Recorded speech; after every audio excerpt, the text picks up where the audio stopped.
ईमानदारी का फल, best motivational story in Hindi. काफी समय पहले की बात है। प्रतापगढ़ नाम का एक राज्य था। वहां का राजा बहुत अच्छा था, मगर राजा को एक सुख नहीं था। वह ये कि उसके कोई भी संतान नहीं थी, और वह चाहता था कि अब वह राज्य के अंदर किसी योग्य बच्चे को गोद ले, ताकि वह उसका उत्तराधिकारी बन सके और आगे की बागडोर को सुचारू रूप से चला सके। और इसी को देखते हुए राजा ने राज्य में घोषणा करवा दी कि सभी बच्चे राजमहल में एकत्रित हो जाए।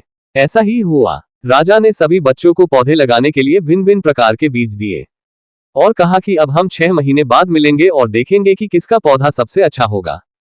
महीना बीत जाने के बाद भी एक बच्चा ऐसा था जिसके गमले में वह बीज अभी तक नहीं फूटा था, लेकिन वह रोज उसकी देखभाल करता था और रोज पौधे को पानी देता था। देखते ही देखते 3 महीने बीत गए। बच्चा परेशान हो गया। तभी उसकी मां ने कहा कि बेटा धैर्य रखो, कुछ बीजों को फलने में ज्यादा वक्त लगता है। और वह पौधे को सींचता रहा।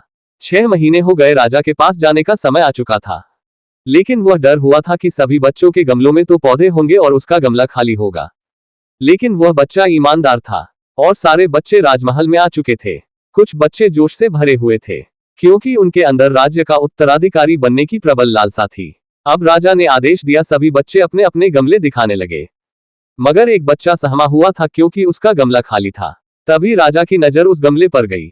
उसने पूछा, तुम्हारा गमला तो खाली है? तो उसने कहा, लेकिन मैंने इस गमले की 6 महीने तक देखभाल की है। राजा उसकी ईमानदारी से खुश था कि उसका गमला खाली है, फिर भी वह हिम्मत करके यहाँ आ तो गया। सभी बच्चों के गमले देखने के बाद राजा ने उस बच्चे को सभी के सामने बुलाया। बच्चा सहम गया और राजा ने वह गमला सभी को दिखाया। सभी बच्चे जोर से हंसने लगे। राजा ने कहा, शांत हो जाइए, इतने खुश मत होइए। आप सभी के पास जो पौधे हैं वो सब बंजर है। आप चाहे कितनी भी मेहनत कर ले, उनसे कुछ नहीं निकलेगा। लेकिन असली बीज यही था। राजा उसकी ईमानदारी से बेहद खुश हुआ और उस बच्चे को राज्य का उत्तराधिकारी बना दिया गया। लेकिन हमें इस कहानी से क्या सीखने को मिला? मेरे हिसाब से अपने अंदर ईमानदारी का होना बहुत जरूरी है। ऐसी और कहानी वीडियो के लिए लाइक, सब्सक्राइब, कमेंट जरूर करें और यहां तक देखने और सुनने के लिए बहुत बहुत धन्यवाद।